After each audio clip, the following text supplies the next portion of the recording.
받아들이겠습니다. 예. 네.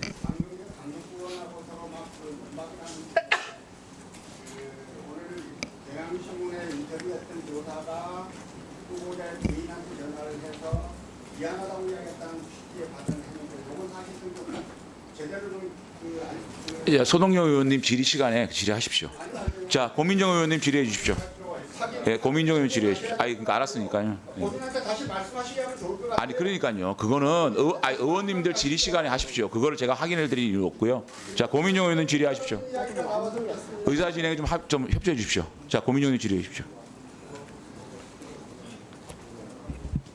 아니 의사진행과 관련해서 의사진행 발언 신청을 아니, 그러니까 위원장이 지금 진행을 하고 있지 않습니까? 그러니까 제가 그거는 의원님들 질의 시간에 하시라고요. 추가 질의를.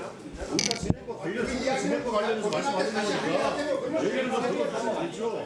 추가 진행에 되는 게 아니고 그러니까 자, 그럼 계속 이런 식으로 하면 그러면 국민의힘 의원님들이 7분 끝나고 질의해 주십시오, 질의 주십시오. 그 위원장이 전부 질의합니까? 추가 질의를?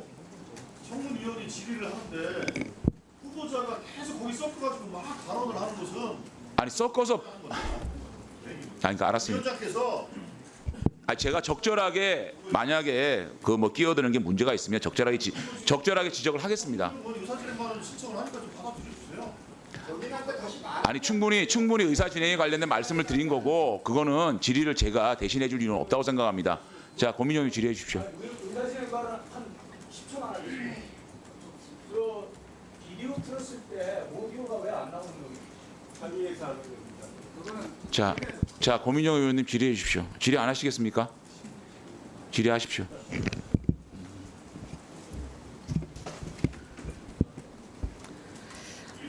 앞서 후보자가 김승유 이사장과의 전화 통화에 대한 대답을 하시면서 어떻게 된 건지 궁금해서 물어봤다 이렇게 말씀하셨어요. 네. 예. 이정현 홍보수석이 박근혜 정부 당시에 KBS에 전화해서 유죄 판결 받은 거 아시죠? 알고 있습니다. 네. 왜 그렇게 판결 받았습니까?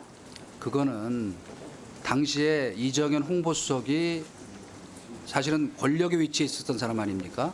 그런데 그거를 정치적 이유로 기사를 빼달라고 얘기한 거기 때문에 저는 그 당시 아무것도 아니었습니다. 그리고 아는 지인에게 부탁하는 것이 알아봐 달라는 게 그게 네, 어떻게 이정현 압력이 홍보수석도 될까요? 아는 관계였기 때문에 아주 압박이 가깝게 아는 아니라 사이입니다. 네. 읍소였다라고 네. 진술한 것이 있습니다. 참고하시기 바라겠고요.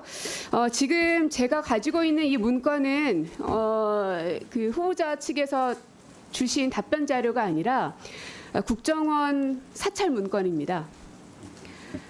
제가 한 20명에 달하는 분들에게 동의를 받아서 이 국정원으로부터 받은 문건들을 다 모은 겁니다. 근데 이제 후보자께서는 관련된 문건에 대해서 모두 다 지금 부인하고 계시는 상황인 거죠. 네. 네. 지금 보시다시피 1000페이지가 넘습니다. 그리고 그 당시 이 국정원 불법 사찰로 인해서 많은 사람들이 굉장한 피해를 받았고 그래서 대법원에서는 이것은 문제가 있다. 그래서 개인에게 이 자료들을 제출할 것을 판결을 했고 그래서 국정원부터 받은 문건입니다. 보시면은 앞에 페이지도 그렇고요. 국정원으로부터 받은 문건임이 이렇게 확인돼 있다는 것도 후보자께 반드시 보여드립니다. 네, 이 문건에 대한 진위 여부에 대해서는 의심하지 않으시죠? 예, 그거야 뭐 보고서 사실이겠죠. 그 보고서 자체라는 것은 이 1000페이지가 넘는 분량 가운데 이동관이라는 그 당시 청와대 대변인이었고 홍보수석이었잖아요. 네. 보고받거나 요청했던 문건들이 한 30여 건 정도가 발견이 됐습니다. 그 가운데서 실제로 실행이 확인된 것들만 골라내니까 9건 정도가 확인이 됐습니다. 네. 네, 알고 계십니까? 아니요, 그냥 언론을 통해서 그런 보도가 나온 거를 보았을 뿐입니다. 네. 언론을 통해서만 받고 해당 문건은 한 번도 본 적이 없으신가요? 우리 존경하는 고민정 의원님도 대변인 해보셔서 알겠지만 저는 사실 당시에 그 대변인 때도 홍보수석 역할을 겸하고 있었기 때문에 거의 사실은 사무실에 앉아 있었던 때가 없었습니다. 그거는 제 동선을 가까이 아는 분한테 물어보면 아시겠지만 그런 일상적인 보고나 그 특히 제가 그 국정원에서 보고한 내용을 어떻게 일상적인 알겠습니까? 보고까지 하나하나 다 보지는 못했다. 이런 말씀이신가요? 거의 본 일이 없습니다. 거의 본 일이 없다. 왜냐? 그러면 거기서 무슨 일 하셨어요? 아니 맨날 밖으로 기자들만 만나러 다녔습니까? 아니죠. 대통령 회의를 배석하고 중요한 그 일정을 하고 브리핑하고 하는 그 일들이 얼마나 경문지는 잘 아시지 않습니까? 그리고 그렇죠. 그러니까 저는 중요한 이렇게 일정들에 대해서는 네. 다 챙기셨을 겁니다. 아닙니다. 그렇죠?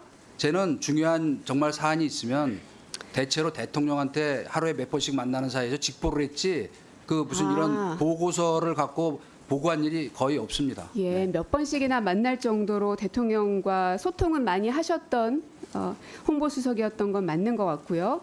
제가 자료 하나 보여드리겠습니다. 라디오 시사 프로 편파 방송 실태 및 고려 사항이라는 문건인데요. 위에 보시면 홍보수석 요청 자료라고 적혀 있습니다. 어떻게 생각하시나요? 뭐 이미 여러 차례 해명을 했는데요. 그 당시에 상주하고 있던 국정원 그 직원이 수시로 각 수석실을 다니면서 뭐가 필요하냐 하는 거를 수집을 해서 그 해당 국정원 보고를 했다고 직원은 합니다. 대변인실에 예. 있던 사람입니까? 네? 그 국정원 직원은 대변인실에서 근무하는 사람입니까? 나중에 국적이 홍보 수석실에도 누가 한 명이 와 있다고 하는 얘기를 나중에 알았습니다. 저는 당시에는 그 몰랐습니다, 진짜. 아, 예, 예. 본인 직원들이 누군지도 모르신다. 어우, 모르죠. 어떻게 모릅니까? 80명이 넘. 넘습니다. 어떻게 모를 수가 있습니까? 당시 대변인실 홍보수석실 직원이요. 네. 80명이 넘었습니다. 그렇기 때문에 일일이 행정관 잘 모릅니다. 그 가운데 예, 국정원에서 파견 직원이 몇 명입니까? 예. 모르겠습니다. 저는. 한 명 혹은 두 명이겠죠. 뭐 아마도 나중에 그렇게 들었는데 80명 가운데 70이라도 됩니까? 아니 그 아니죠. 사람에 대해 인지하지를 못했다니까요. 존재 자체를. 자, 예. 그러면 제목에 보면 라디오 시사 프로 편파 방송 실태 및 고려 사항이라고 돼 있고 소제목에는 사별 보도 실태라고도 써 있습니다. 이렇게 제목 또 혹은 기한 이런 것까지 다 지정해 줬다라는 제보를 받았는데 맞는 것 같은가요? 글쎄, 이거는 뭐 모니터 보고서 수준의 것이 아닌가요? 예. 아, 이게 모니터 보고서 수준입니까? 아니 제가 그럼 어떤 좀 상황이 읽어드릴까요? 벌어지는지. 근데 좌우간 저는 보고받거나 지시하거나 한 일이 없습니다. 아, 제가 이미 공개를 했기 때문에 두 번 번복하지는 않겠지만, MB 정부 시절에 이동관 홍보수석은 이런 정도의 모니터를 하셨군요. 그렇게 이해하겠습니다.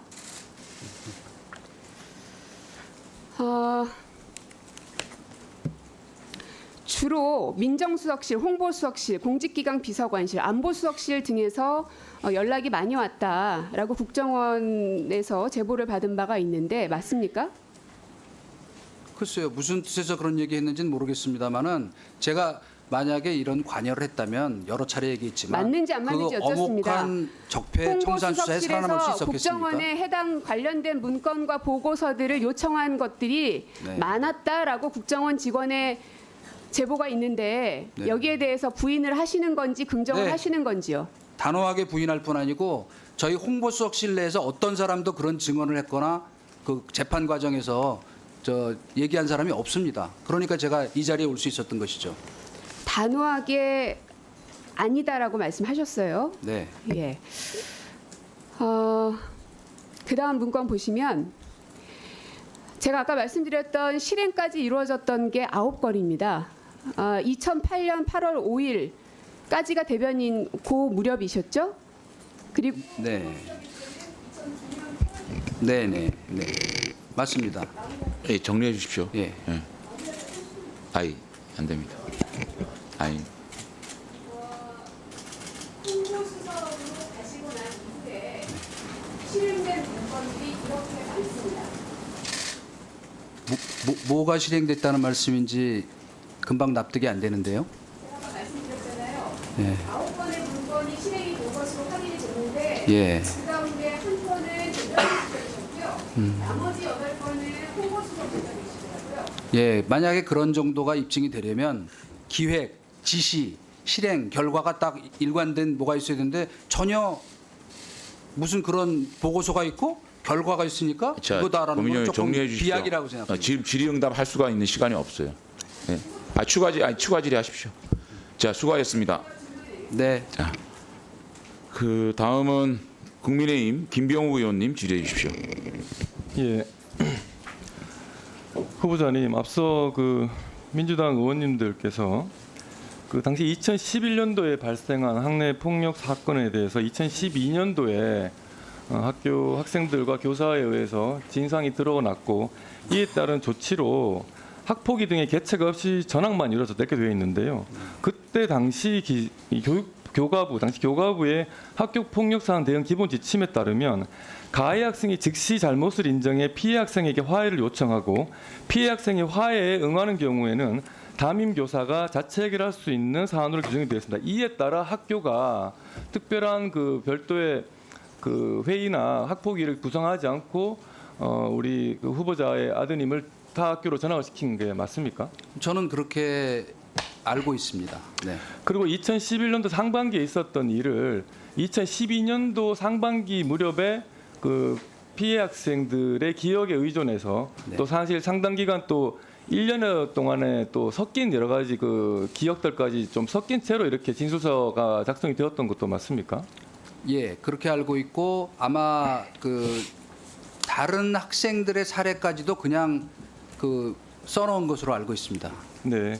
그거에 대해서는 좀 이따 다시 그 입장을 밝힌 그 당시 피해 학생의 입장문에 대해서 한번 살펴보도록 하고요.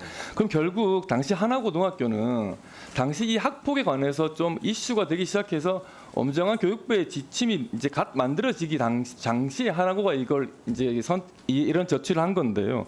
어찌 보면 당시 하나고의 조치가 저는 매우 현명했다고 생각은 듭니다. 이 가피 학생 분리라는 그 학폭 사건과 관련된 기본적인 원칙을 엄정하게 이렇게 집행을 했다. 그러면서도 학생들 간의 화해를 고려해서 과도하게 기록을 남기는 그런 행위는 하지 않았다. 그래서 어느 정도 저는 현명하게 하나고가 당시에 이 조치를 한 게 아닌가. 그래서 이 사건 자체는 2011년도에 1학년 1학기 초에 발생했던 사건은 2012년도 2학년 때 이렇게 학내에서 좀 매듭이 좀 잘 된 거다. 저 이렇게 생각을 합니다. 그런데 이 사건이 왜 2015년에 드러나느냐? 여기에 문제의 교사 정경원 교사가 있는 겁니다. 제 자료 한번 보겠습니다. 이 사건이 정경원 교사가 2015년도 3월에 인권위에 진정을 하면서 저는 시작된 걸로 알고 있는데요. 그 인권위 진정 이후에 2015년 8월에 서울시의회 행정감사에서 이 정경원 교사가 그 정경원 교사는 이 사건과 관련이 없는 사람이었습니다. 그렇지 않습니까? 네, 그렇습니다. 전혀 관계가 없는 사람입니다. 예, 그렇게 해서 본인이 내부 고발자 행사를 하면서 이렇게 인권위 진정을 하고 그 이후에 서울시 행감에 가서 증인도 출석을 해서 발언도 하고요. 그 이후에 또 국정감사에서도 이게 문제가 되어서 당시 하나고 교감이 이제 출석을 해서 국정감사 답변을 합니다. 그래서 당시 국정감사에서 이 일이 왜 일어났느냐라고 물으니 이 뭐 인권이 진정을 하고 이 행감이 진행되는 과정이 왜 일어나느냐고 물으니 이 징계가 절차가 진행되는 도중에 이 정경원 교사가 인권위 진정을 했다 이렇게 나타나는 겁니다. 그러니까 징계 절차가 학내에서 문제 진행이 되었다는 거고요. 이 왜 징계가 되었는지 또 이상 말씀드리겠습니다. 왜 징계가 되었냐는 질문에 이 정경원 교사가 그동안 지나친 외부 활동을 했다. 강연을 나가거나 그리고 근무실에 무단으로 나갔다. 그래도 지난 7월 그리고 2014년 7월 같은 경우 2015년 7월 같은 경우에는 기말고사를 치는데도 그 기간에는 외부 활동을 했다. 그래서 그동안 꼭 축절 때 이 정경원 교사의 비위 등으로 인해서 학교에서 징계를 진행하고 있는 과정에서 자신에게 일종의 징계 리스크가 닥친 거죠. 이 정경원 교사는 이 징계 리스크를 무마하고자 성동격으로 학내 문제 아닌 문제를 외부로 이렇게 퍼뜨리면서 내부 고발자 행사를 한 겁니다. 그렇지 않습니까? 그렇게 볼 수 있겠죠. 네. 그래서 이 문제가 드러났는데요. 근데 그때 당시 학내에 이 학생들을 상담했던 유모 선생님이 이 정경원 선생님에 대해서 그러지 말라, 너무 과도하지 않냐면서 이 선생님이 12일 동안 단식한 사실이 있습니다. 알고 계십니까? 나중에 보도를 통해 알게 됐습니다. 네. 그래서 이 선생님 그때 당시 이런 말씀입니다. 정말로 정경원 교사가 정의를 위해 폭로를 하고 있다는 확신한 이유가 뭐냐? 그 기자들을 상대로 기자들은 기사를 쓰면서 얼마나 팩트를 확인하느냐? 왜 내부 고발자를 자임하는 이 정경원 교사 한 사람의 말만 듣고 있느냐? 이 기자들에게 이렇게 오히려 항의를 합니다. 이 선생님이. 그리고 피해 학생이라는 두 학생이 이미 가해자인 우리 후보자의 아드님과 화해를 한 내용이다. 이 선생님이 유모 선생님이 말씀하신 거에 단식을 하면서 언론에다가 그래서 그 가해자 학생들이 피해 학생이 화해를 했고 그러면서 전학 처분을 취소해 달라고 당시에 부탁을 했다. 근데 본인이 선생님이 거절을 했더니 그때 학생이 왜 선생님의 소망을 위해 나를 이용하는 이렇게 반박까지 했다는 겁니다. 이 내용 알고 계십니까?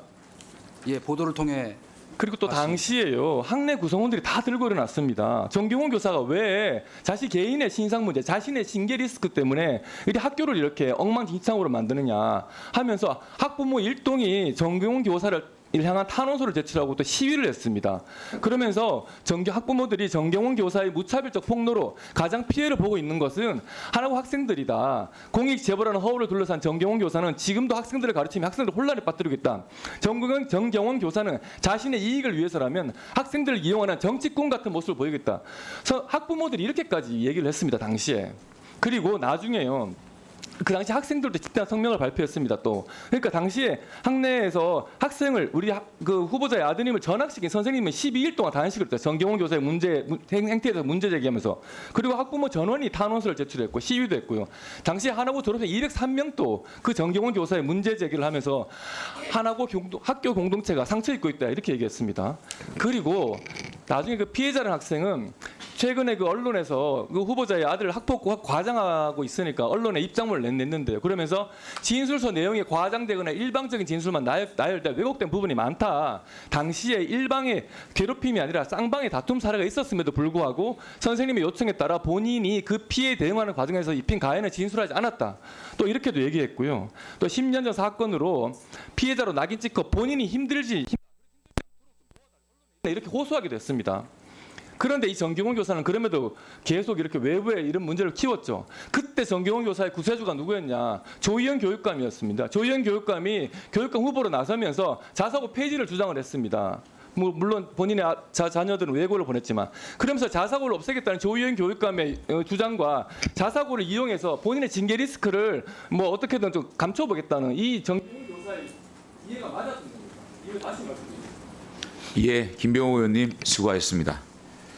다음은 무소속 박완주 의원님 질의해 주시기 바랍니다.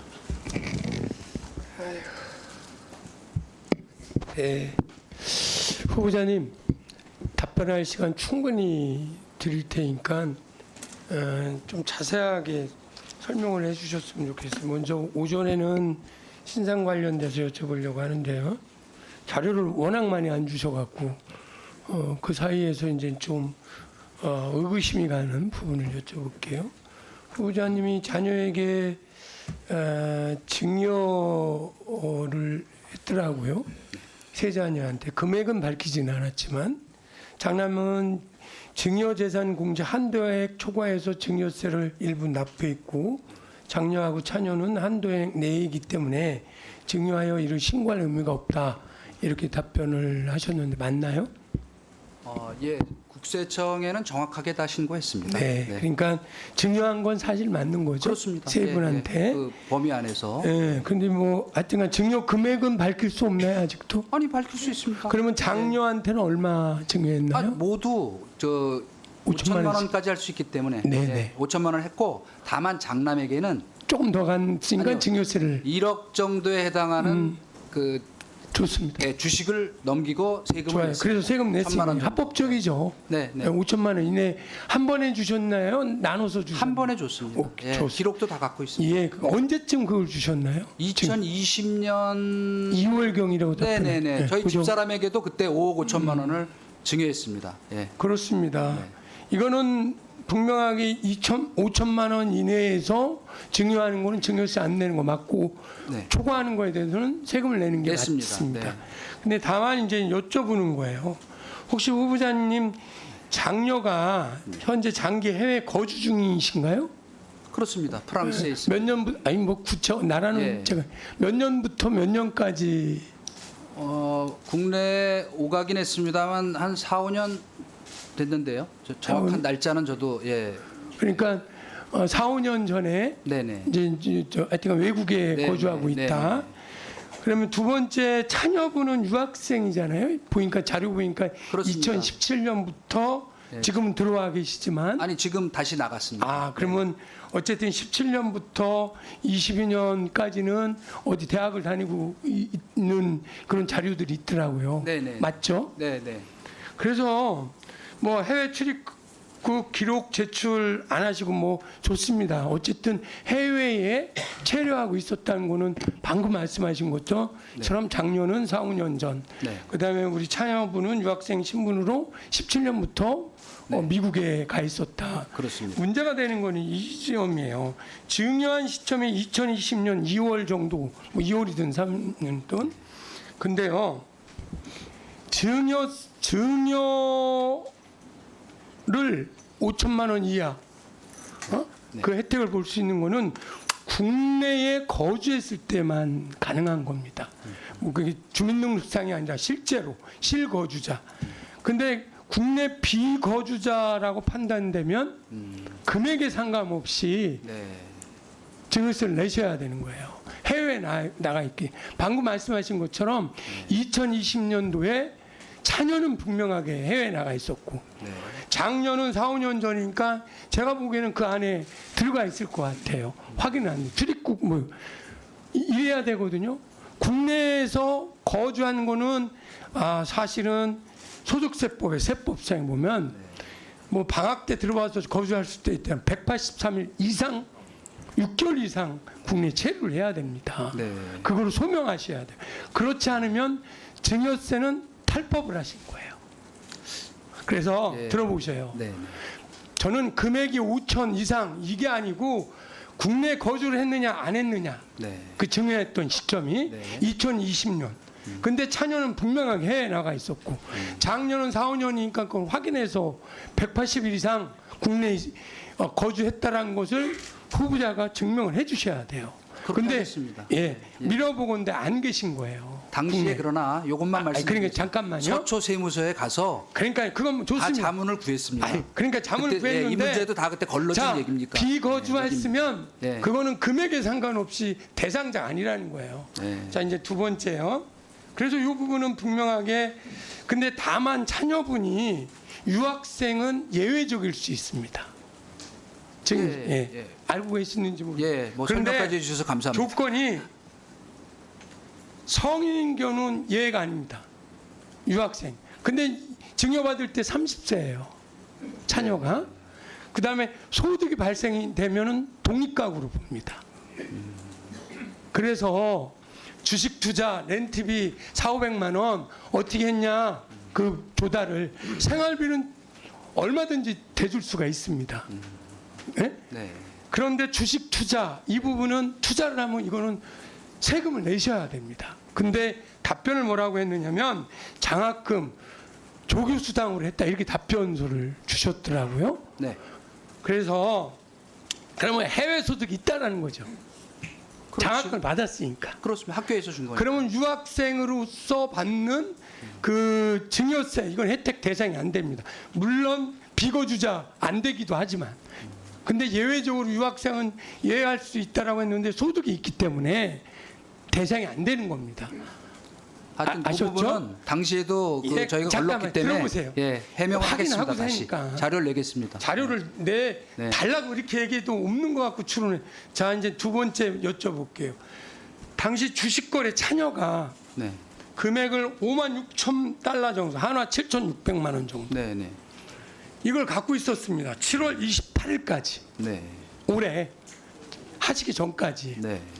그런데 여러 가지 초기 자금을 뭘로 했느냐 이거예요. 그러면 여러 가지가 있을 수 있어요. 뭐 돈 한 1,000불 갖고 잘 굴려서 뭐 56,000불 버는 게 불법은 아닙니다. 그러면 증여해준 그 돈으로 할 수도 있고 장학금으로 할 수도 있고 네. 그렇잖아요. 그 출처금을 한 번도 제출하지 않았어요.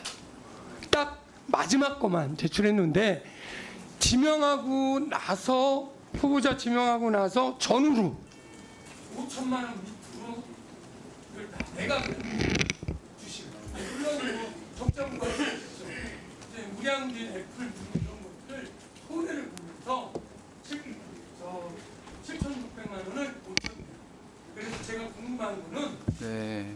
잘 모르실 수 있으니까 네네. 그것까지 확인해서 최초 투자금을 뭘로 했다.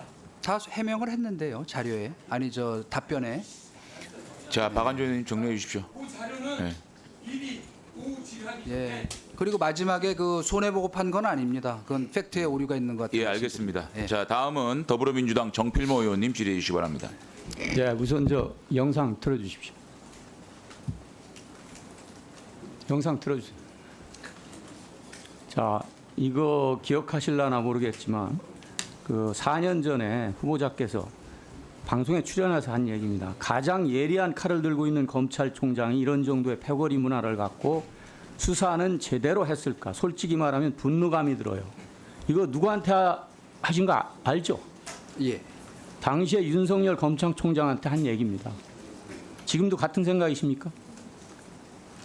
그때는 그렇게 생각을 했었죠. 그러나 그 뒤에 말하자면 아, 이분이 좋습니다. 예. 하시는 걸 보고 예, 좋습니다. 아, 제가 됐습니다. 지지하기로 한 겁니다. 예.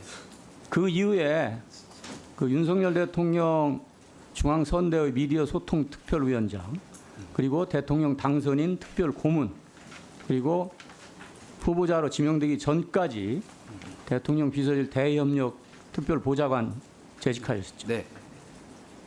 자, 이렇게 태도를 돌변해서 활동을 한 거, 아까 물론 뭐 생각이 바뀌었다고는 얘기하셨지만 공직 후보자 이전에 한 인격체로서 정말 이거 부끄럽지 않습니까? 이렇게 태도를 돌변할 수 있어요? 아니 전혀 부끄럽지 않습니다. 그래요? 네. 좋습니다. 태도가 바뀐 게 아니고 상황이 바뀐 거죠. 상황이 바뀌었다고 네. 이렇게 일관성 없게 조국 사태 같은 게 없었으면 좋습니다. 그만 얘기하세요. 그 인식을 지금도 자, 갖고 있었을지 모릅니다. 맹목적 권력 추종자로밖에는 저는 이해할 수가 없고요. 많은 국민들이 아마 그렇게 생각할 겁니다. 그리고 더 큰 문제가 있습니다. 방통위 설치 및 운영에 관한 법률 좀 읽어보셨습니까? 예, 말씀하십시오. 자, 목적 보세요. 방송의 자유, 그다음에 방통위원회 독립적 운영 보장 이런 얘기 쓰여 있죠. 자, 그다음에 또 넘겨주세요. 10조에 보면은 위원장을 포함한 방통위원회 결격 사유가 있습니다. 여기에 대통령직 인수에 관한 법률 제6조에 따른 대통령 인수위원회 위원은 신분을 상실한 날부터 3년이 지나지 아니한 사람이다. 물론 인수위원을 안 하셨을지라도 당선인 특별 고문이었습니다. 그다음에 현직 대통령의 특별 보좌관인데 바로 방통위원장으로 지명되셨어요. 당시에 이 법이 2015년도에 통과될 때 방통위의 독립적 운영이 보장되어야 하며 위원 선임에서도 정파성을 배제하도록 해야 한다. 그다음에 결격 사유를 강화하는 이유가 정치적 편향성을 방지하기 위한 거라고 되어 있습니다. 이 법안의 취지를 보면은 후보자께서는 사실상 자격이 없는 겁니다. 이와 관련해서 방통위가 당연히 법제처 유권 해석을 의뢰했어야 합니다. 그렇지만 하지 않고 있습니다. 국회가 추천한 최민희 의원에 대해서는 법제처에 의뢰해가지고 지금까지도 아직 답변을 못 받고 미기적거리고 있는데 도대체 이걸 하지 않는 이유가 뭔지 모르겠어요. 그래서 제가 국회 입법조사처에 할 수 없이 문의를 의견을 물어봤습니다. 입법조사처 얘기가 비록 명시적인 법령이 없다 해도 당선인 특별고문과 인수위원 간의 유사성을 인정해야 한다고 이렇게 얘기를 하고 답변을 하고 있습니다. 예, 여지도 있음 이렇게 되네요. 그 얘기는 후보자가 엄격한 의미에서 이거 법적인 논란이 있기 때문에 자격이 없을 수도 있다는 것을 의미하는 겁니다. 인정하십니까? 법안의 명문 규정으로 인수위원은 안 된다. 제가 2008년에 인수위원이었거든요. 그건 법원의 자꾸 해석이고요. 네. 이거는 해석을 바라볼 필요가 있습니다. 그다음에 후보자는 이처럼 본질적인 자격에 문제가 있을 뿐만 아니라 앞서 여러 의원님께서 지적하셨듯이 증여세 관련된 거, 그다음에 언론 통제 및 탄압과 관련된 거, 아들 학폭 개입과 관련된 여러 가지 의혹들이 남아 있습니다. 이것은 공직 후보자로서 매우 부적격한 것들입니다. 따라서 저는 후보자께서 이제라도 스스로 내려놓는 것이 그나마 명예를 지킬 수 있는 길이라고 생각을 합니다. 어떻게 생각하십니까? 뭐 비판의 말씀 깊이 새기겠습니다. 네. 물러나실 생각이 없으시다 그러는 거죠? 뭐 임명권자가 물러나라 그러면 지금이라도 그 물러나야죠. 그다음에 앞서 여러 의원님께서 지적했듯이 YTN의 보도 개입 사례, 뭐 이게 저 국정원 문건이나 여러 재판 과정에서 드러난 문건들 다 앞서 얘기했기 때문에 제가 추가적으로는 말씀을 안 드리겠습니다. 박근혜 대통령 시절에 이정현 홍보수석이 방송법 4조 위반으로 해서 형사처벌 받은 거 알고 계시죠? 알고 있습니다. 방송법 4조의 방송 편성에 관련된 조항 알고 계십니까? 알고 있습니다. 누구든지 방송 편성에 관여하여 이 법 또는 다른 법률에 의하지 아니고서는 어떠한 규제나 간섭을 할 수 없다. 네. 아까 공윤정 의원님 질의 과정에서 네. 당시에 홍보수석으로서 너무 바빴기 때문에 밑에서 그런 것들 하는 거 잘 몰랐다 이렇게 말씀하셨는데 그거는 어떤 면에서는요 굉장히 무책임한 발언입니다.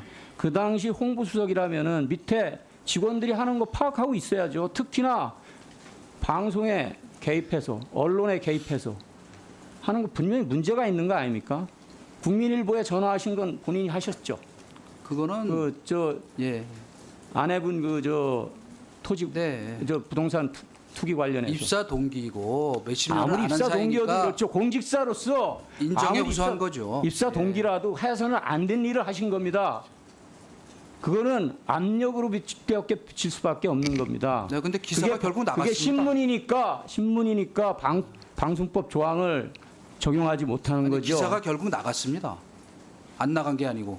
당시에는 바로 안 나갔습니다. 나중에 나갔습니다. 자, 수고하셨습니다. 다음은 국민의힘 김영식 의원님 질의해 주시기 바랍니다. 네. 후보자님 충분히 준비하시느라 노고 많으십니다. 지금은 우리 KBS, MBC 공영방송 편향성 문제에 대해 가지고 질의하도록 하겠습니다. 아시다시피 우리 문재인 정부에서 언론 노조는 정치적 독립과 공익이라는 명분을 내세워 MBC와 KBS를 장악한 결과 MBC의 경우 스트레이트는 2018년 2월부터 2020년 9월까지 국민의힘 비판은 80건이었고요. 민주당 비판은 단 3건이었습니다. 라디오 김종배 시선집중은 윤석열 대통령이 정계 입문한 2021년 6월 29일부터 7월 30일까지 무려 11일간이나 윤석열 대통령 비판 방송에 집중했습니다. KBS도 마찬가지입니다. 한번 보실까요? 중대한 민노총 간첩단 사건을 단신으로 이렇게 처리를 했습니다. 두 번째는 민노총 불법 집회 옹호를 위해 허위 사실을 보도한 뒤 문제가 제기되자 화면을 바꾸치기 했었고요. 세 번째는 고대영 전 사장 해임 처분 비판 발언을 한 앵커 멘트를 삭제하는 등 선택적 편파 보도가 도를 넘었습니다. 후보자님, 공영방송인 MBC와 KBS의 공공성과 공정성을 무시한 채 정치적 편성을 가지고 보도하고 있는데 이에 대한 후보자님의 생각은 어떻습니까? 뭐 저는 물론이고 이거는 제가 분명히 말씀드릴 수 있는데 윤석열 대통령의 이 언론관도 똑같습니다. 저희는 정권의 편을 들어달라는 게 아닙니다. 공영방송이면 그 소비자인 뉴스의 소비자인 시청자들에게 유익하고 올바르고 공정한 내용을 전달해서 말하자면 국가 사회에 도움이 되는 그것이 공영방송의 기본 자세죠. 그렇기 때문에 제가 분명히 말씀드리고 싶은 거는 아까 지적을 적나라하게 해주셨기 때문에 제가 다 보태지 않겠습니다만 저희가 왼쪽으로 기울어 있는 방송 지형을 오른쪽으로 기울게 하겠다는 게 아닙니다. 똑바로 평평한 곳에서 공정하게 하는 것이 공영방송의 태도라는 것을 말씀드리는 것이고, 그것이 가장 상징적으로 드러난 것이 바로 수신료 페이지에 80% 가까운 국민이 동의하는 이유가 뭐겠습니까? 단순히 돈 내기 싫어서가 아니라 이런 방송을 왜 조소의 부담 가까운 준조세를 내가면서 해야 되는 그 항의의 표시거든요. 정말로 가치 있는 일을 한다면 100% 자발적으로 내리라고 생각합니다. 네, 뭐 조금 전에 KBS 문제를 말씀하셨는데 특히 우리 KBS 경우에는 편파, 조작, 왜곡 방송으로 공영방송의 국민적 신뢰가 추락을 했고, 이는 국민의 97%가 수신료 분리징수를 찬성한 결과로 이어졌습니다. 이런 상황에서도 KBS는 자성 없이 방망 경영을 이어가고 있습니다. 지난 1분기 적자는 400억 원을 넘었고요. 임직원 절반이 억대 연봉자이며 이 중 1,500명이 무보직자입니다. 반면 KBS 내 비정규직은 전체 인력의 20%에 달하지만 이들이 받은 평균 임금은 정규직의 38%에 불과한 수준으로 비정규직 착취를 통해 비용 절감을 하겠다는 방만 부도덕 경영을 일삼고 있다, 저는 보고 있습니다. 이 문제를 어떻게 보십니까? 바로 지적하신 대로 밑빠진 독에 물을 붓을 수가 없습니다. 수신료 문제가 바로 그 단적인 거라고 거듭 말씀드리는 것은 이런 방만 경영, 부실 경영을 시스템을 그대로 두고 거기다 아무리 그 공적 자금을 투입한 듯 무엇이 달라지겠습니까? 맞습니다. 그렇기 때문에 이 거버넌스와 그 제대로 된 이 경영 윤리, 그리고 방송 윤리, 그 정파적인 그 보도 일방적으로 쏟아내는 그런 시스템을 먼저 교정한 이후에 필요하다면 지원도 강구할 수 있는 것이다, 이렇게 생각합니다. 네. 예, 지금 우리 후보자 도덕성 검증은 좀 필요하다고 봅니다. 그러나 너무 개인적 신상 틀기 형태로 하는 거는 조금은 너무하지 않나는 생각이 들고요. 그래서 우리가 KBS와 MBC의 심각한 외국 방송에 대해서 말씀을 드리고자 합니다. 공영방송의 편향성은 청문회 준비 과정에서도 열실히 드러났습니다. KBS는 후보자와 배우자 간의 금융 거래에 대해 이미 해명했거나 확인되지 않은 사실을 정유세 탈루 의혹, 금융실문제법 위반 등으로 문제가 있는 것처럼 3일 연속 보도를 했습니다. MBC는 후보자가 지명된 당일 뉴스 보도 18개 중 6개를 후보자 반대 진영의 일방적 주장을 담은 내용으로 도배를 했고요. 후보자 자녀의 친구가 자신을 피해자로 보도하지 말아달라는 입장문은 묵살한 반면 후보자를 공격하는 하나고 교사의 인터뷰는 단독 보도하는 등 자신의 입맛에 맞는 내용만 보도하는 행태를 보이고 있습니다. 후보자님, KBS와 MBC는 여전히 공영방송 역할을 잊은 채 후보자에 대한 객관적이고 공정한 검증보다는 낙마의 목적을 두고 있습니다. 이에 대해 어떻게 생각하시는지요? 예, 뭐 이제는 낙마의 목적을 두고 있는 것으로 보이지 않고요. 흠집내기에 주력하고 있는 거라는 생각이 듭니다. 네, YTN 방송 사고를 한번 보겠습니다. KBS와 MBC에 이어 YTN도 후보자에 대한 공격이 도를 넘었습니다. 지난 8월 10일 흥기 난동 사건을 보도하면서 뉴스 배경에 후보자 사진을 약 10초 이상 게재를 했습니다. 해당 사고가 1, 2초면 실수라고 우리가 이해를 할 수 있겠지만은 10초면 명백한 고의고 후보자를 폄훼하려는 노골적 의도로 저는 보고 있습니다. 인사청문회라는 민감한 시기에 발생한 이러한 고의적 방송사고는 파급력과 후보자에 대한 명예훼손이 심각함에도 YTN은 단순 사과로 얼렁뚱땅 넘어가려 하고 있습니다. 후보자님, 현재 법적 대응을 준비하고 계시는 걸 알고 있는데 혹시 말씀해 주실 수 있으신지요? 예, 그 고의성이 있는지를 물론 저희도 단정할 수 없습니다. 그러나 제가 지금 말씀하신 것처럼 의원님 말씀처럼 10초라고 하는 건 당시에 그리고 태풍이 몰려와서 초비상 상태였거든요. 그 정상적 상황으로는 이해할 수가 없다는 겁니다. 보통이면 0.5초 그리고 아무리 늦어도 3초 안에는 그걸 바꿀 텐데 10초를 그냥 둔 것을 과연 실수라고 넘어갈 수 있는지, 그렇기 때문에 그것은 이제 제가 고소를 했기 때문에 아마 검경 수사에서 밝혀질 겁니다. 네. 예, 김영식 의원님 수고하셨습니다. 다음은 민주당 민영배 의원님 질의해 주시기 바랍니다. 위원장님, 제가 질의 시작하기 전에 아까 지난번 회의 때도 논의가 됐었고 질의 중에 우리 정필모 의원님이 제기하신 문제가 있는데 그걸 위원장님께서 지난번에 회의 때 이렇게 하자고 해놓고 말씀해 주지 않은 게 있어서 아니 여야 간사끼리 좀 얘기를 하라 그랬어요. 합의가 안 되는 걸 제가 어떻게 하겠습니까, 위원장이. 자, 질의해 주십시오. 질의해 주십시오. 아니 그러니까 거기에 대한 의사진행 발언을 조중래 간사님한테 받으시겠다는 얘기할 얘기니까. 문제를 자꾸 위원장한테 얘기를 하면 아니 왜냐하면 어떡하겠습니까? 지금 자격이 없는 분이 앉아 있으면 곤란하잖아요. 자기가 없다는 건 민영배 의원님의 주장입니다. 그 주장을 뭐 이렇게 아니, 판단이 위원장 안 자꾸 된 강요하지 거죠, 아직. 마시고요. 저는 여야 간에 합의를 하라고 얘기를 했는데 합의가 안 되고 있지 않습니까? 그럼 조승래 간사한테 말씀하십시오. 자, 민영배 의원님 질의해 주십시오. 자, 의사진행에 도움 좀 주십시오. 질의해 주십시오. 예? 질의해 주십시오. 그러니까 의사진행 발언 기회를 안 주시겠다는 거네요. 빨리 질의해 주십시오. 아 참 너무 일방적으로 이렇게 뭐 자, 질의해 주십시오. 시간 넣으세요. 잠깐만요. 그러면 좋습니다. 예, 예. 뭐 다음 기회 다른 기회 제가 하기로 하고 질의를 시작을 하겠습니다. 예? 아, 자, 다시 됐어요. 아니 방해하지 마시고요. 자, 이동관 후보자님. 이른바 요즘 곳곳에서 보도가 되고 있는 언론 장악 문건. 지시한 적도 없고 보고받은 적도 없다. 본 적도 없다. 언론은 장악해서도 안 되고 장악될 수도 없다. 이렇게 말씀하고 계시죠? 네, 지금도 똑같으신가요? 그렇습니다. 자, 그러면 이렇게 많은 문건이 현실로 존재하는데 이걸 아예 본 적도 없고 관여한 바가 없다 이 말씀이시죠? 그렇게 많은 보도가 이루어졌는데 없다. 아니 정확하게는 제가 지시를 했거나 말하자면 자, 그러면 결과 보고를 받은 일이 혹시 없다는 방송 것입니다. 편성에는 네, 관여한 적이 없습니까?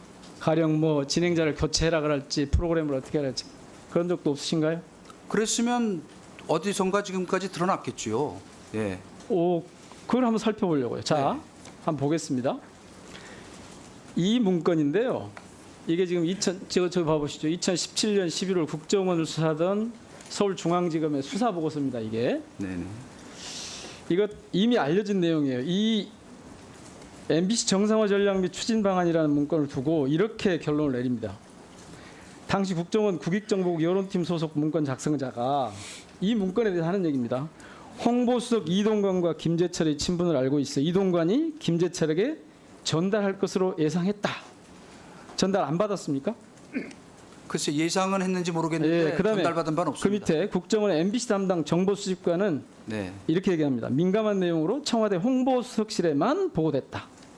보고 안 받으셨어요?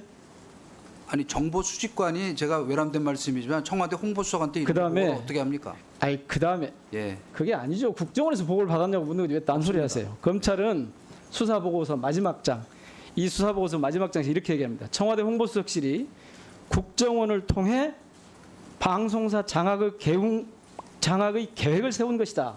이렇게 결론을 내립니다. 검찰이 수사를 잘못했을까요? 제가 요 말씀만 딱 간단히 드릴게요. 아니 검찰이 저희도 수사를 잘못했냐? 취재할 때 취재 계획서라는 거를 만듭니다. 이거는 사실은 엄밀히 말하면 아이, 이런 됐어요. 방향에 그건- 수사를 하겠다는 그건 다 방향을 아는 한 건데 하지 마시고. 아무것도 입증된 게 없습니다. 자, 그래요. 그러니까 이 검찰의 수사가 잘못된 거네요. 수사 결론이. 하여튼 수사를 제대로 그럼 못했나 보죠? 왜? 좋아요. 그다음에 한번 언론에 공개된 문건들 볼게요. 자, VIP 전화 격려 대상 언론인 보고서 이렇게 보고자 이동관 대변인 이렇게 돼 있는데 네네. 이것도 작성 안 하셨어요? 작성된지도 모르셔요? 아니 이런 정도가 뭐 특별히 무슨 대단한 문건이라고 작성을 지시하고 아니에요. 이 보고를 안에 받습니까? 예, 왜 선정을 했는지 아까 그러셨죠? 네, 정권의 편을 들어달라고 하지 않는다고. 네네. 어떻게 정권의 편을 들었는지가 있으니까 문제죠. 심지어는 방심의 보수 언론사들까지 대동해서 세부적인 공작까지 나와요. 어떻게 할 것인지까지. 그러니까 언론을 권력의 편에 세우려고 하는 아주 위험한 사고방식이 곳곳에 지금 드러나는 거예요. 근데 그걸 자꾸 지금 다 부정을 하세요? 저 서면 보고서 시스템이라는 게 어떻게 된 건지 혹시 아시는지 모르겠습니다. 저기요. 일상적으로 보낸 거를 후보자가 청와대 구속실에서 근무하시기 대통령에게 보고할 때 전과 후에 제가 청와대에 근무를 편차를 했어요. 합니다. 예. 자꾸 여기 청와대 근무하신 분들 꽤 있는데 그 바보 취급하지 마세요. 전과 후에 제가 청와대 근무했었다니까요. 네. 저런 보고서가 국정홍보수석실에 주문 없이 국정원이 그냥 생산할 수 있단 말입니까? 그런 청와대 시스템이 있었어요? 제가 알기는 없어요. 억지 쓰지 마세요. 자, 그다음에 그 광우병 동영상 관련해서도 여기서는 아예 언론 장악이 아니라 지원까지 하겠다고 나와요. 그다음에 또 보겠습니다. 심지어는 대변인실에서 당무 개입까지 했어요. 그러니까 이를테면 무소속 출마를 주저앉힐 수 있는 적절한 인사대책을 강구해야 된다. 본인이 안 했으니까 괜찮은가요? 대변인실에서 했는데. 아마도 제가 짐작컨대는 당시 언론에 이런 보도가 많이 나왔을 여보세요. 겁니다. 왜 그러세요? 이거 지금 정리해서 올린 대변인실이 거지. 청와대 수석이 뭐 하는지 대변인이 뭐 하는지 모른다고 생각하지 마세요. 아니, 옆에도 지금 대변인 하셨던 분 있고 제가 전으로 청와대 근무를 했다니까요. 그러면 왜 더 그러세요? 잘하실 거 아닙니까? 이런 경우는 홍보수석실에서 명확하게 주문해서 나오는 거예요. 왜 아니 이러세요? 홍보수석실에서 그다음에- 이런 문건을 왜 만들겠습니까? 근데 왜 만드셨냐고요? 나와 있는데. 밑에 이제 실무선에서 뭐 왜 의견을 만들었냐고요? 정리해 그래서. 보냈겠죠. 심지어는 검찰총장 후보자 3편까지 수집 보고하셨대요. 그거 보세요. 저 천땡땡. 그래가지고 이렇게 써놨어요. 워낙 자기 관리를 못했고 비밀이 많다. 고소형 강부자 정권을 대표하는 부정적 이미지가 되살아날 가능성이 있다. 그래서 이날 저녁에 이 천 후보자가 사퇴합니다. 정보 노름까지 한 거예요. 청와대에서. 자, YTN 리스트, 보도 리스트 이거 보세요. 밥 먹듯이 방송에 개입했다는 게 나와 있어요. 근데 지금 안 했다 그러셨죠? 이런 정도 협조 요청하는 거는 사실은 그게 문제라니까요. 기본 직무입니다. 그게 문제예요. 책에도 나와 정권의 편에 있습니다. 들도록 언론 내나 협조 요청하고 스핀 지시해놓고 안 닥터는 했다고 무엇인가? 그러는 그 인식이 지금 후보자의 가장 큰 문제예요. 스핀닥터의 역할 중에 하나입니다. 아이코 스핀닥터란 말 예. 함부로 쓰지 마시고요. 자, 책에 나와 있습니다. KBS 제가 보여드릴게요. 나중에. 이병수 사장 아시죠? 여기 스핀닥터란 말 모르는 사람 없어요. 그런 네. 말씀 마시고 KBS 이병수 사장 아시죠? 2008년에 전화 아, 몇 번 예. 하셨어요? 네? 전화 몇 번 하셨냐고 이병순 사장님한테요? 사장. 예. 한 적이 없습니까? 아니, 제가 왜 그분한테 전화를 합니까? 그래요? 예. 제가 이번에 시민 참여 그 청문회를 하겠다고 해서 제보를 받았는데 2008년 10월에 네. 이병수 사장께 전화를 하셔서 네. 모 아침 방송 진행자 교체를 요청을 하셨더만요. 그리고 그분이 네. MB를 비판했기 때문에 진행자 바꾸라 이랬었어요. 그래서 이분을 이상한 수신료 센터 영업직으로 보냈어요. 기억 안 나세요?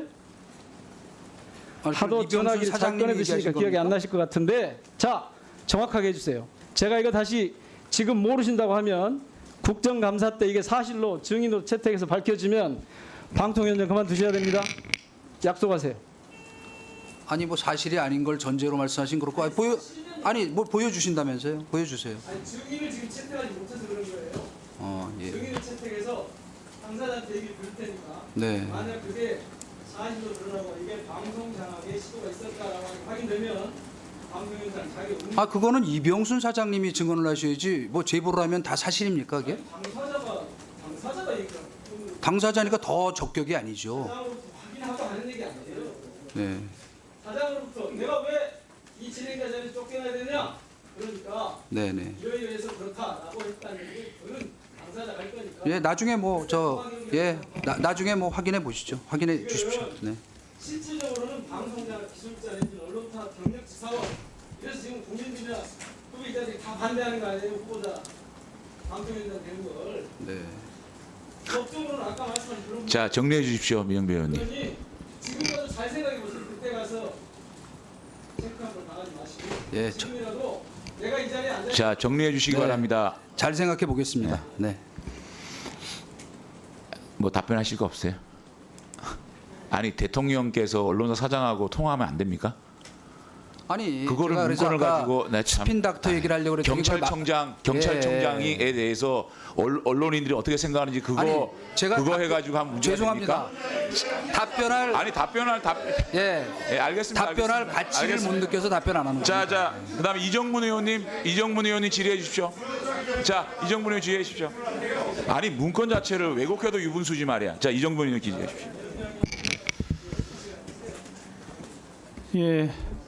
방송통신위원장은 합의제 행정기관인 방통위를 이끄시는 분으로서 도덕성을 갖춰야 하는 기본이고 방송통신에 대한 전문성 그리고 위원회 운영의 공익성과 독립성으로의 고도의 정치적 중립성이 요구된다고 할 것입니다. 그런데 이동관 후보자가 과거부터 최근까지 걸어온 행적, 또 언론관, 청문회 준비 과정에서의 그러한 답변 태도 등을 살펴볼 때 후보자께서는 도덕성에서 문제가 있음 물론이고 독립적이고 중립적인 역할을 수행해야 할 방통위원장으로서의 역할이 적절치 않은 후보자라는 생각이 듭니다. 그리고 방송통신위원회 설치 및 운영에 관한 법률의 취지 등에 비춰 보면 후보자는 결격 사유에 해당돼서 지명이 되더라도 지명이 돼서는 안 되는 분으로 임명이 된다고 하더라도 향후 법적으로 다툼의 소지가 클 수 있다는 우려를 가지고 있습니다. 그럼에도 불구하고 인사청문회를 진행해야 한다는 사실이 매우 유감스럽습니다. 후보자님, 지금이라도 방통위원장 후보 자진 사퇴하실 생각 있습니까? 점심 먹으면서 생각해 보겠습니다. 네. 잘 생각해 보십시오. 네. 아까 그 강덕구 의원님 질의와 관련해서 제가 잠깐 확인할 게 한 번 있습니다. 아까 후보자께서 강덕구 의원님 질의 시에 아까 1학년 담임 선생님께서 나중에 후보자의 배우자와 자녀들에게 연락해서 사과했다고 말씀을 하신 바가 있는데 그런 말은 하신 적 있죠? 예, 아까 저 잘 안 들렸죠. 예, 그런 사실 전화로 사과를 하신 게 맞습니까? 아니 저희 집사람한테 제가 들은 겁니다. 오늘 예. 아침에. 아, 그럼 그 전화를 했다는 시점이 2011년이나 2012년 무렵입니까? 아니면 아닙니다. 요즘 최근 무렵입니까? 그 정확하게는 제가 그래서 다시 물었더니 그 저희 그 지금 이 장남이 대학에 진학한 뒤에 시간이 이제 많이 지났죠. 진학한 뒤에 전화를 해서 그때는 내가 생각을 예, 대학에 잘못했던 것 같다. 진학했을 무렵이다. 미안하다라고 저 전화를 예, 했답니다. 알겠습니다. 저는 예, 모르겠습니다. 그 부분은 저희가 다시 예, 확인해 필요하면 보겠습니다. 통화기록조회도 하시죠. 예. 예. 예, 지금 후보자의 언론관에 대해서 제가 질의를 드리겠습니다. 후보자 이명박 정부에서 대변인과 홍보수석 등을 하셨죠. 네. 예, 당시 이명박 정부의 언론 기적 어떤 것이었고 정확히 무엇을 의미하는 것이었습니까? 저는 그 제가 아까 말씀드린 그 공영방송 그리고 어떤 그 뉴스 서비스 제공이라고 하는 본연적 의미가 뭔가를 똑같은 기조에서 그때도 했고 지금도 진행해 나간다 이렇게 생각하고 있습니다. 예, 후보자께서는 서면 답변을 통해 프레스 프렌들리 언론과 상호 신뢰를 가지고 적극적으로 소통하는 것을 의미했다. 뭐 이런 의미로 취지를 답변하신 바 있습니다. 예. 근데 언론과 상호 신뢰를 가진다는 게 친정부 성향의 우호적 기사를 쓴 언론에는 대통령이 직접 격려 전화를 하도록 하고 또한 정부 비판적 보도는 문제로 낙인을 찍고 관리하는 것이 그 프레스 프렌들리 언론관입니까? 그건 아니죠. 예. 후보자님, 이명박 대통령에게 당시 보고한 전화 격려 대상 언론인 선정 하신 적 있죠? 글쎄 지금 문건 나오는 건 모르겠습니다만은 직접 그 격려 전화하시는 게 어떻겠냐고 현장에서 바꿔드린 적은 몇 번 있습니다. 그래, 여기 보면 VIP 전화 격려 대상이라고 해서 여러 가지 이유가 나오고 있습니다. 당시 화면을 보면 뭐 구좌파 정권의 잔재 청산 주력, 또 좌파 세력들의 반발에도 불구하고 꿋꿋하게 논조를 유지 이런 등의 내용 등이 있습니다. 후보자님, 이명박 대통령에게 동조를 하거나 지지하고 보수 우파 목소리를 대변해서 적극적으로 호응하는 언론만 격려하는 것이 프레스 프렌들리입니까? 이것은 VIP 프렌들리 아닙니까? 사실 이 정도 일은 어느 정부에서나 다 하는 거라고 생각합니다. 그건 미국 백악관에서도 합니다. 예. 후보자님, 후보자의 왜곡된 언론관을 보여주는 증거는 더 있습니다. 후보자는 이명박 청와대 대변인 시절에 조선일보 문제보도 목록 작성을 지시하거나 보고받은 사실 있으시죠? 예, 없습니다. 네. 없어요? 네. 아니 증인 저희가 사전에 받아본 바로는 네. 조선일보 문제보도 목록 작성 사실은 인정을 한 거로 알고 있는데. 아니요, 인정한 게 아니라 그 문제 보도라는 표현이 예. 말하자면 통상적으로 우리가 주목해야 되는 보도라는 의미다라고 이 답변 드린 걸로 알고 있는데요. 그럼 당시 대통령실 대변인실에서 문제 보도라는 형태로 조선일보 문제 보도를 관리한 사실 있습니까? 아니 우호 매체는 또 전화해서 격려한다는 걸 지적하시고 또 문제 보도는 또 문제 보도했다고 또 지적하시면 뭐 질문하시는 요지를 제가 이해를 못하겠습니다. 그러니까 뭐 우호적인 언론도 관리를 하셨고 네. 문제 보도라는 형태 하에 당시 조선일보를 관리한 사실이 맞습니까? 차관 뭐 이 적절하게 그 우호적 보도가 나오도록 노력하는 거는 저는 홍보 라인에 있는 사람의 기본 직무라고 생각합니다. 다만 그거를 부당하게 압력을 가해서 인사 조치를 한다든지 이를테면 방송 편성을 바꾸도록 압력을 하다 이런 게 아닌 다음에 그거 자체를 문제 삼는 거는 저 이해를 못 하겠습니다. 네. 후보자님 당시 후보자께 대변인실에서는 그 조선일보를 문제 보도로 그 관리를 하셨는데 지금 그 당시의 시각으로 본다면 최근에 그 윤석열 정부에 대해서 뭐 관치보다 무서운 정치금융 또는 윤 대통령은 달라져야 한다 이런 보도 이것도 문제 보도입니까? 지금은 제가 모르겠습니다. 네. 아니 당시 어떻게 이명박 정부 관리하는지. 당시에 그 관점으로 보신다면 문제 보도를 관리했던 보세요 윤 대통령은 네. 달라져야 한다. 이런 지적은 할 수 있는 것이죠. 예? 예. 다만 이럴 때 사실은 그 내용 중에 이런 것은 그 사실과 좀 다르고 이런 건 앞으로 다시 할 때 양해해 주십시오라는 전화를 해서 호소하고 협조를 구하는 거는 홍보 라인에 있는 사람들의 기본 직무라고 생각합니다. 그거 안 하면 직무유기죠. 예. 후보자가 청와대 대변인 시절 대변인실에서 작성한 문건을 보면 이른바 문제 보도는 조치가 필요한 보도를 의미하는 것으로 보이는데요. 이 기준으로 조선일보 문제 보도 176건을 당시 분석 관리를 하셨는데 당시 이제 후보자께서는 사실을 제공하는 스트레이트 기사조차 문제가 있다고 낙인을 찍은 바가 있습니다. 또한 언론의 자유를 최대한 구가해야 하는 논평에 대해서도 어떤 조치가 필요하다고 분류를 하셨는데 이렇게 왜곡된 언론관을 가진 후보자께서 방통의 중립성을 확보하겠다는 것은 저는 어불성설로 보이고 언론의 자유가 가장 중요한 가치라는 후보자의 발언과 행동에 정면으로 대치된다고 생각을 하는데 어떻습니까? 뭐 그 비판과 질정 잘 새겨 듣겠습니다. 네.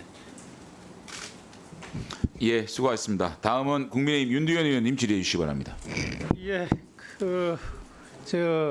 방송 지금 현재 우리 이제 방송 체계는 공영, 준공영, 민영, 유료 방송 이 뒤죽박죽 섞여서 이 구분이 애매모호합니다. 네. 그래서 여기에 대해서 이제 근본적인 혁신이 필요하다고 저는 생각을 하는데 이 질문에 앞서서 지금 이제 오가는 이야기 중에 제가 할 때 좀 이상하게 느끼는 것 먼저 간단하게 좀 묻겠습니다.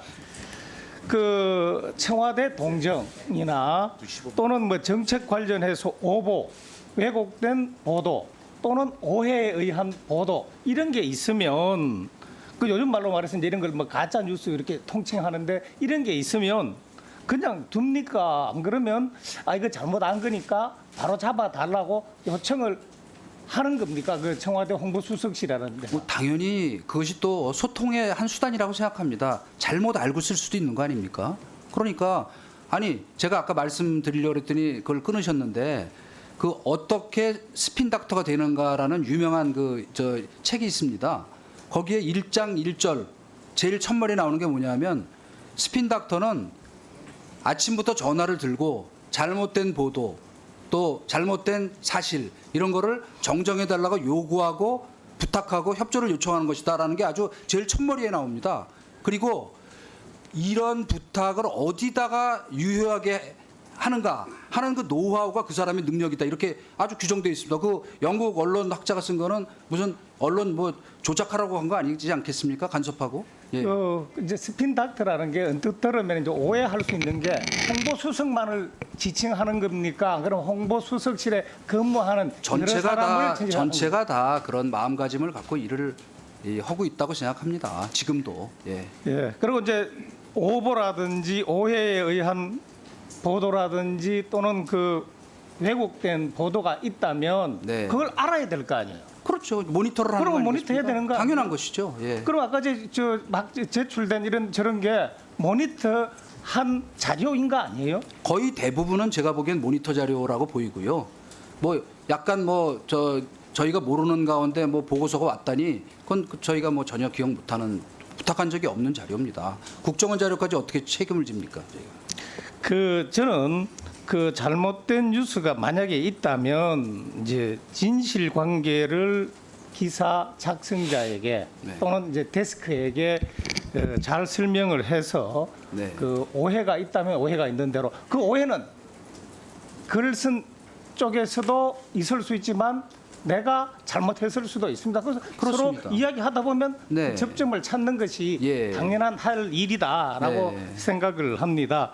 그리고 그 또 이 윤석열 당시 검찰총장에 대한 그 비판 의식을 네. 가졌었는데 네. 왜 바뀌었느냐라는 예. 이야기를 듣고 저도 비슷한 경험이 있어서 하는 이야기입니다. 네. 적폐 수사 때 지나치게 가혹한 것 아니냐라는 생각을 했는데 그런데 자신을 발탁한 정권의 핵심 조국 법무장관 지명자에게도 똑같은 예리한 칼 적용하는 것을 보고 이 정의를 위해서 부정부패 척결을 위해서는 어떤 어려움이 있어도 검사로서 자기 할 일을 하는구나라는 진정성을 인식하고 태도가 바뀌었다. 이래 알면 됩니까? 그래서 제가 그 지지하고 이분이 아니면 정권 교체 안 되겠구나라고 생각해서 합류한 것입니다. 예.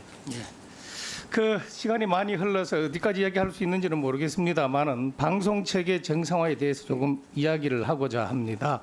지금 우리 방송 체계는 방송통신위원회가 출범할 때 그 한번 수정이 있기는 했지만 기본적으로는 1980년 11월 30일 언론통폐합 당시 만들어진 공영, 준공영 체제의 골격이 그대로 유지되고 있다고 저는 생각을 합니다. 자, 그 이후에 민영방송 생깁니다. 민영방송 어떻게 핸들링하지? 민영은 준공영의 반대말이 준민영 아니에요. 뒤집어 보면. 그러면 민영은 준민영하고 비슷하게 합니다. 네. 그러면 결국은 공영, KBS와 민영이 비슷하게 이 규제를 받는 일이 생기는 겁니다. 네. 더 과관인 것은 나중에 자본주의의 산물이라는 유료방송이 등장합니다. 네. 유료방송 그건 민영 아니야? 민간방송 아니야? 그래서 민영하고 똑같이 합니다.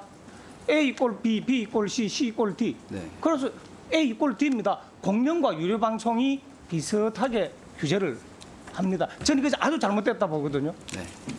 그래서 이런 체제를 가지고는 엄청난 정보통신기술 발전에 따라서 급변하는 그걸 심지어는 광속의 속도로 바뀌는 그 미디어 생태계라 그러더라고요. 여기에 제대로 대응할 수가 없습니다.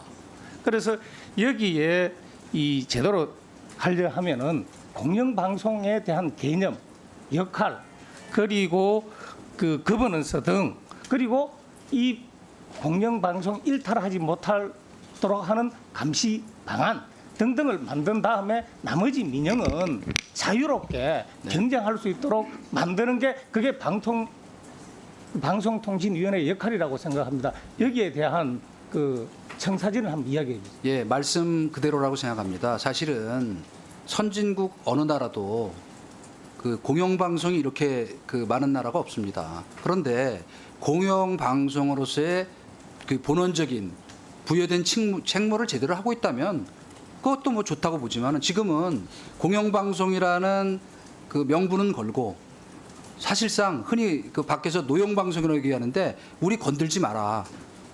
우리가 알아서 무조건 하겠다. 그러면서 편파적인 뉴스를 내보내기 때문에 지금 더 문제가 되는 거거든요. 그렇기 때문에 말씀대로 자유로운 정보 소통 이거를 위해서는 저는 공영방송은 최소화하고 나머지는 말하자면 그 뭐 민영화라는 표현은 저는 별로 좋다고 보진 않습니다만은 그 정보 시장의 유통도 말하자면 경쟁 체제 속에서 소비자가 선택하도록 하는 것이 올바른 것이다. 그렇게 생각하고 있습니다. 예. 예, 윤두현 의원님 수고하셨습니다. 이것으로 오전 질의를 모두 마치고 정회를 했다가 오후 2시 15분에 속개해서 인사청문회를 계속 진행하도록 하겠습니다. 정회를 선포합니다.